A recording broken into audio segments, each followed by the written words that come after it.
I was torn today between wearing a Nick Foles and BG jersey because BG is back, man. $12 million signing bonus, $28 million guaranteed, 3 years, $40 million. That's a good contract for Brandon Graham, man. BG's a heck of a player. Missed all training camp last year with an injury. That's why I think he had a little bit of a down year. But, you look at my team right now. I'm getting really excited about this Eagles team. And I'm going to talk a lot about our head coach in about a half an hour. But this team, we got our quarterback in Carson Wentz. Our backup quarterback I do like. I think he does have potential to one day be a low-tier starter in this league, Nate Sudfeld. I actually think he has more potential than Nick Foles down the line if he learns. I think this kid's got some potential from what I've seen in the preseason. And again, I know preseason doesn't mean anything. But I think when you just watch guys, there's some guys that even struggle in the preseason. Sudfeld has not, for the most part, he's played pretty well. And, when there's a play to be made, he tends to make plays. So I like Nate Sudfeld. I think our running back situation is a little bit tedious because I know we got Josh Adams and Wendell Smallwood who may not even make the roster. I would love to bring back Garrett Blount, left to Detroit Blue, one of my favorite players in the league.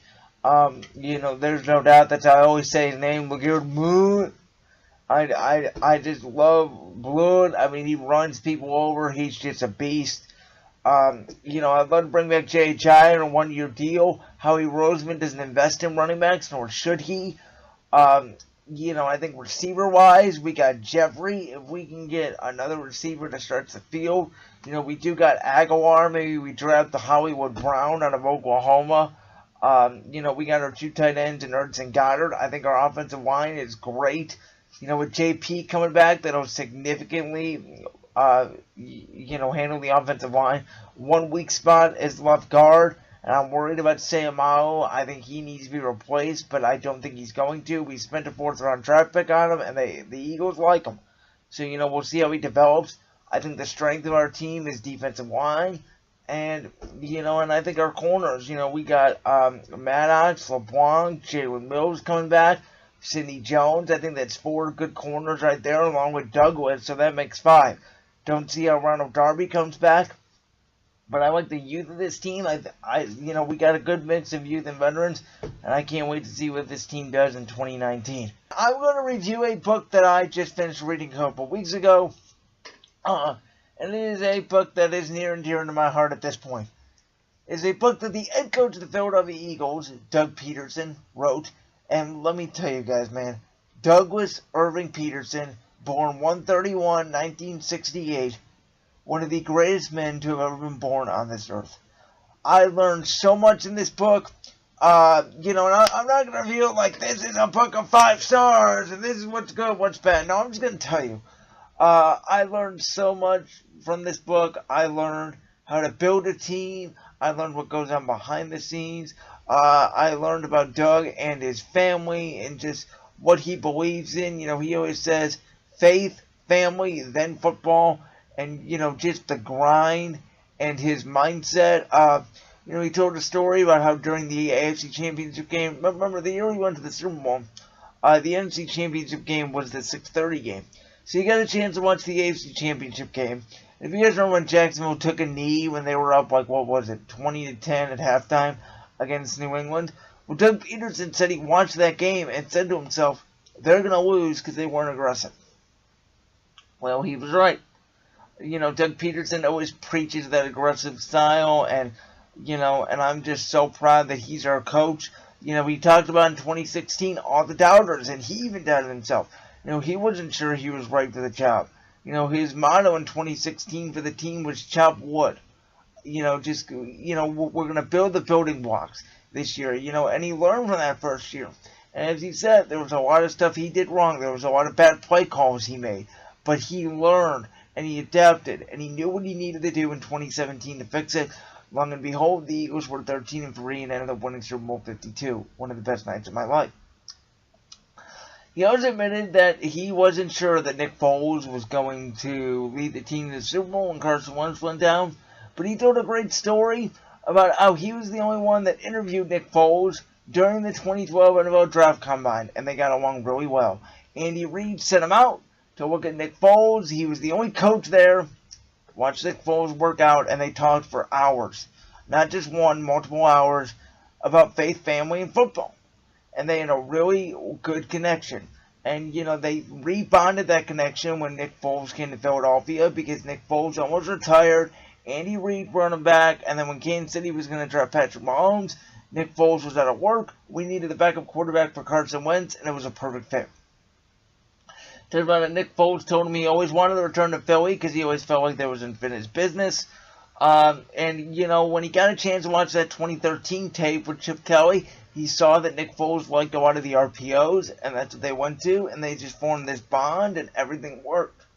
And it's just about adapting, and about being aggressive, and about play calling, and about life, and about how high school coaching was one of the best things he's ever done, and it was rewarding because he got to coach. He talked about it, as a coordinator, you coach a lot, but as a head coach, you're not doing a lot of teaching. You're just overseeing the operation. He loved working with those high school kids. His son now is a college quarterback. He talked about it in the off season, missing a training camp day or whatever to go see his son graduate. Those big moments that he lets his coaches go for, because those are big moments in life. And he's just a person. He talks to every player during the week, not about football, but about what's going on in their life. Him and Carson Wentz bonded over hunting. Just being a person, letting them know that he's more of a father figure to them than a coach that yells. And as he admitted, there's some times where he has to snap, but he's just a really overall good person. The players seem to respond to that. And when he knows that he's not pushing the right button, he's going to keep pushing the button until he finds the right one. That's what you got to do sometimes. And as he admitted the other day at the Combine, he thought that if Alshon Jeffrey makes that catch, and I've been saying this for the last couple of weeks, if Jeffrey makes that catch, we're going on another Super Bowl run, because I do believe that we do beat the Los Angeles Rams in LA. So again, it's just about, it's a great book. It tells a story about this amazing team. Tells the story about him and his whole career when he got cut by Philadelphia and he was really mad at Andy Reid. And when he went to Cleveland and beat the Patriots as the starting quarterback of the Browns, he didn't really want to come to Cleveland. But the coach at the time, who I believe was it? Let me look up the Browns coach in 2001. I believe it was Butch Davis. Hold on, my computer's loading up here. I believe it was Butch Davis. And Doug Pederson had a great talk. Yeah, it was. It was Butch Davis. So, him and Butch had a great talk. And Butch ended up bringing Doug along. And Doug and Phil Dawson ended up bonding. And when Doug ended up retiring, him, his wife, Jenny, Phil Dawson, his wife, went on a trip. And that's how Doug Pederson ended up being a retirement. But yeah, Phil Dawson, he said it was a great teammate. He loved and respected Phil. Him and Phil still talk to this day. And Doug Pederson, he even talked about the art of holding. He even mastered how to hold a football. Yes, there's such a thing. And it's all the way down to those little details. The technique of holding that he showed John Harbaugh, who was the special teams coach when Andy Reid was still in Philadelphia before he got the Baltimore job. Doug Pederson taught John Harbaugh that when he was a player in Philadelphia. So this guy just knows everything. He's a great guy. He's a backup quarterback. He's learned a lot. He talked about how he knows how to prepare as a backup and a starter. And now there's a lot of great play callers in this league, but he feels like he has an advantage because he played. And I agree with that. And I talk about this all the time. I talk about this on my show when I played Draft Champions in Madden, and I've kind of given you guys those references that, when I play a game now over these last couple months, I've been just saying to myself, I'm going to be aggressive and I'm going to win this game. Even when I'm down 14-0 at the end of the first quarter because I made a bad pass or whatever, I'm saying to myself, I'm going to win this game. And I find a way to win the game because I adjust. Now, Madden, they got to fix this new patch update, man. Not to get off topic, but if you guys play Madden, don't go into Madden right now because this new patch is terrible. Every running back play, if your guy should be tackled for a negative 3-yard loss, they fall forward for a gain of 3. Just everybody falls forward, and it's really stupid. EA needs to fix that. But, when I play a game, it's just belief, man. That's what it's all about, belief, faith, family, football. And just having fun out there and letting it ride and never giving up. And it's an incredible story from an incredible man. And as he said, he told the team the day after the Super Bowl when they were cleaning out their lockers, he said, "You better come prepared to work because people are going to be coming. And if we go 4-12, I deserve to get fired." That was his mindset.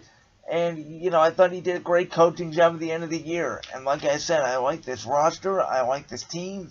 And I'm very proud of Doug, and I'm very proud of the man who he is. And I'm very proud that he's the head coach of the Eagles. Now for 5 minutes, I'm going to talk a little bit about Nick Foles. Because to me, Nick Foles is the best backup quarterback in NFL history. I wrote about it in my article, again, BoxShowRadio.com. But to me, Nick Foles is overrated a little bit. Everybody's acting like Jacksonville, and I put up a poll with the Raiders, Dolphins, Giants, and Jacksonville, and y'all think he's going to go to Jacksonville. If he goes to Jacksonville, he's screwed, because Doug Marrone doesn't want his offensive coordinator, which is now John DeFilippo, by the way. He does have Philadelphia connections. He was a quarterback coach when Nick Foles was there in 2017 when we won the Super Bowl. He's not going to want to throw the ball. Doug Marrone, and again, this is going to be a conflicting clash, I think, because John DeFilippo doesn't like to run the ball, and Doug Marrone doesn't like to pass the ball. So I don't know how that's going to work, but I don't think Nick Foles is going to fit well in Jacksonville. I don't think he's going to fit anywhere else in Philadelphia. I love Nick Foles. I think he's one of the best quarterbacks of all time. Backup, that is, but I think he fits our system. Doug Pederson, Andy Reid, maybe John Gruden in Oakland. That West Coast system, those RPOs. I think Nick Foles is exceptional at that. I think he's just a believer. I think you got to get him in the right situation. And I don't think Jackson was that situation. Again, I've been saying this for the longest time. Don't count on Nick Foles. It will be not good, and it's just going to be a disaster, in my opinion. Hey guys, this is Brandon Lewis from Brandon's World here. Make sure you leave a like and comment right down below. And make sure you check out the show every Saturday from 10 to noon on BoxShowRadio.com, the Tune app, or right here on the YouTube channel. Thanks, and you guys already know. See ya! It's out of here. It's Brandon's World.